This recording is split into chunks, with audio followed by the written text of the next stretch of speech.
Y ahora los confidenciales. Cuando hay indicios de la atracción turística de Venezuela, se observan fallas en la política del sector. Ejemplos: retardo en el otorgamiento de permisos turísticos, lo que impacta directa o indirectamente la posibilidad de que micros, pequeñas empresas accedan al financiamiento de la banca a través de la cartera turística, obligatoria por tanto. Muy poca fiscalización e inspección a los prestadores turísticos para evaluar la calidad de los servicios ofrecidos. No hay campañas de sensibilización y promoción de nuestros activos turísticos dentro del país y fuera del país, así como capacitación turística. Se suspendió la reconstrucción y puesta en marcha de los hoteles del Estado Vargas, Macuto, Sheraton y Meliá, pese a que se firmaron convenios con Brasil el 2009, Cuba y Portugal. Retardos en la puesta en marcha del Hotel Humboldt, proyectado para reinaugurarse en el 2010. Paralizada la reconstrucción del Hotel Maracay, convenido con la Gobernación de Aragua.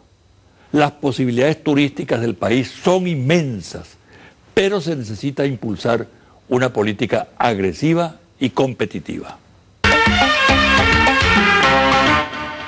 Analistas políticos de la región consideran que la victoria de Ollanta Humala en las elecciones presidenciales peruanas fue no solo sobre la candidata de la derecha, Keiko Fujimori, sino que también logró imponerse a dos factores que se restearon con la hija del expresidente Alberto Fujimori. Uno es el diario El Comercio, que adoptó una posición francamente parcializada, que incluso provocó la reacción de su columnista estrella y Premio Nobel de Literatura, Mario Vargas Llosa, quien optó por retirar su colaboración en el diario de los Miró Quesada. Y otra, la jerarquía de la Iglesia Católica, que a través del cardenal cuestionó severamente a Humala y apoyó a Fujimori. El proyecto País es un trabajo que viene realizando la Mesa de la Unidad Democrática, MUD, con miras a desarrollar su futura campaña electoral. Pero algunos observadores del campo opositor consideran que se mantiene como favorable a la política del gobierno de Chávez la pugna por el poder a lo interno de los partidos de oposición que integran la MUD y la falta de coordinación en sus acciones, lo cual facilita socavar las posibles candidaturas con opción presidencial. Se aduce la pasividad como principal factor de debilidad de la oposición. La banca privada está exigiendo a muchas empresas condiciones inaceptables para el otorgamiento de créditos. Por ejemplo, colocación de una cantidad en dólares en sus bancos en el extranjero a un valor de 5.3 bolívares fuertes por dólar y plazo no mayor de 36 meses para pagar. Resulta casi imposible que el sector alimento se desarrolle en tales condiciones. Es cierto que el país es altamente dependiente de las importaciones, pero es posible trabajar con el Estado para impedir que grupos transnacionales especulen con los precios. Es el punto de vista de algunos productores del agro. En corrillos políticos se menciona que la ejecutiva de una franquicia internacional de comida rápida hace alarde de su influencia en el gobierno, supuestamente a través de un alto oficial que posee información confidencial con la que supuestamente presiona. El oficial habría sido miembro del gabinete ejecutivo. Palabras del presidente de México, Felipe Calderón, conservador y aliado de los Estados Unidos. Comillas: yo acuso a la industria armamentista norteamericana de los miles de muertos que están ocurriendo hoy en México. Cierra comillas. En efecto, en los últimos 4 años hubo 35.000 muertes por la guerra del narcotráfico en México. Más del 70% de las 30.000 armas decomisadas en ese país entre el 2009 y el 2010 son de los Estados Unidos, cuyo gobierno presionó al mexicano para convertir a México en escenario de la sangrienta guerra que allí se libra. A propósito del tema de las drogas, su poder en el mundo y el fracaso en la lucha contra el terrible flagelo que condujo recientemente a un grupo de personajes mundiales a plantear una estrategia de no criminalización, copio la opinión del periodista colombiano, columnista de la revista Semana de Bogotá, Antonio Caballero.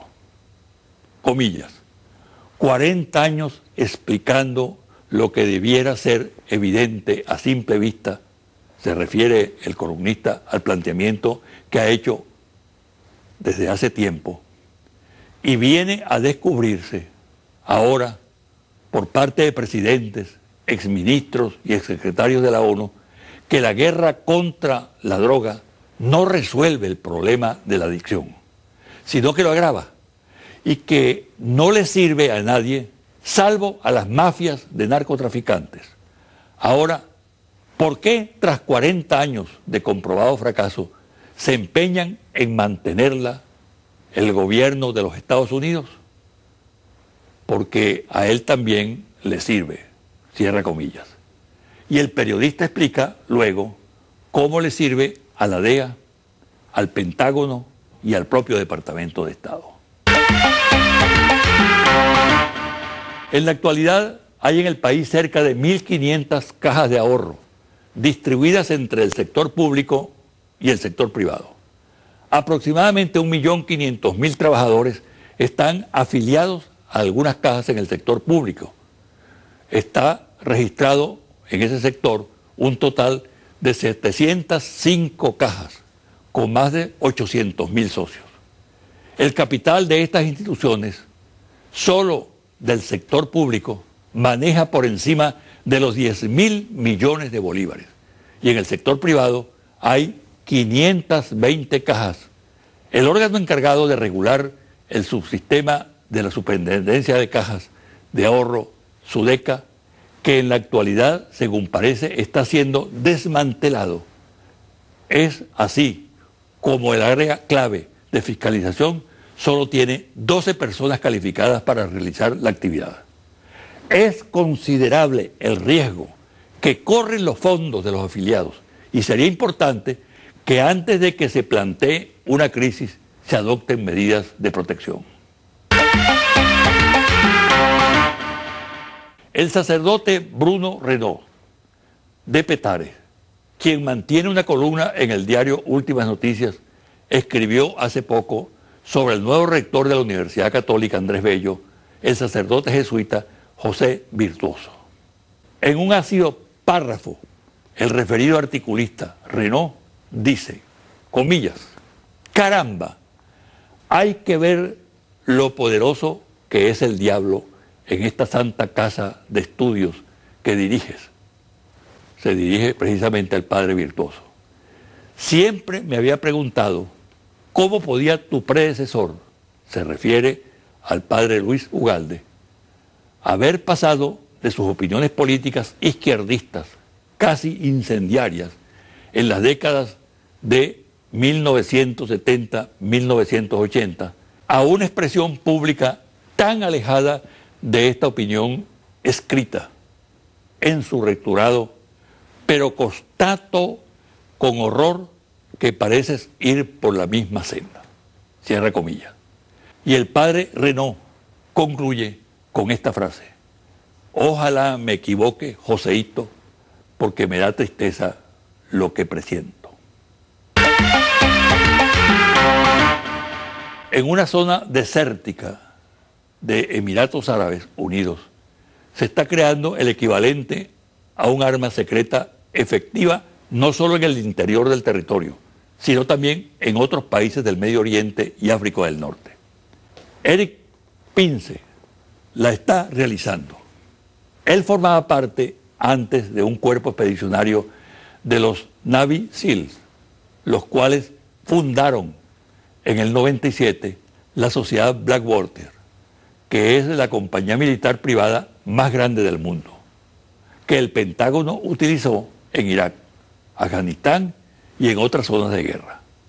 La compañía, cuyo nombre ha sido cambiado por XE Service LLC en el 2009, con el fin de escapar a las acciones legales por las masacres de civiles en Irak, dispone de amplios campos de entrenamiento militar donde ha formado para la fecha más de 50.000 especialistas de la guerra y de la represión, y sigue abriendo campos a otros lugares.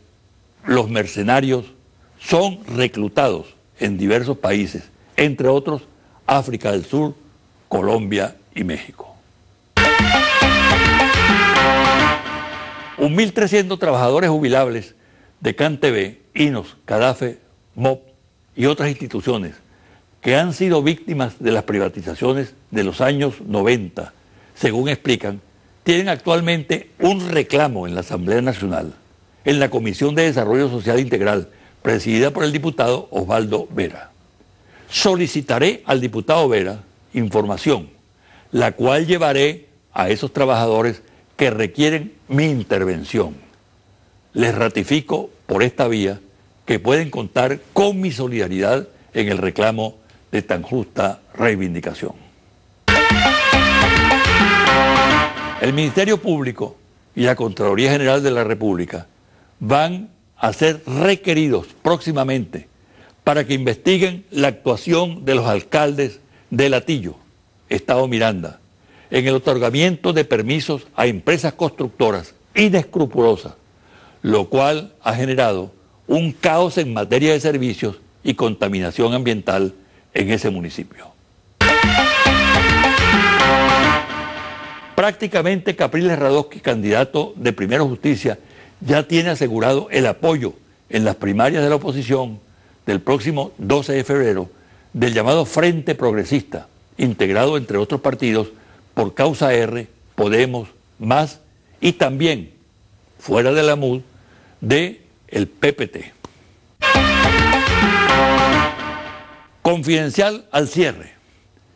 En un informe de inteligencia sobre el próximo proceso electoral de Venezuela, se plantea lo siguiente. 2 puntos, comillas.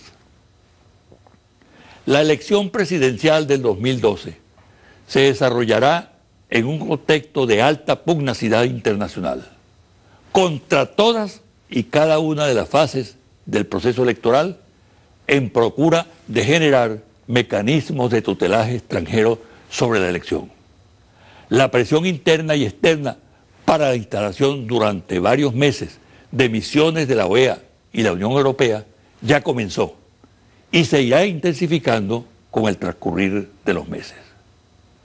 Y por último, en el marco del Bicentenario, los invito a disfrutar de los siguientes actos. Lunes 4, actividades culturales durante todo el día. Martes 5, 7 a.m., apertura del arca que contiene el acta de la independencia en el Salón Elíptico de la Asamblea Nacional. 9 a.m., honores al libertador Simón Bolívar.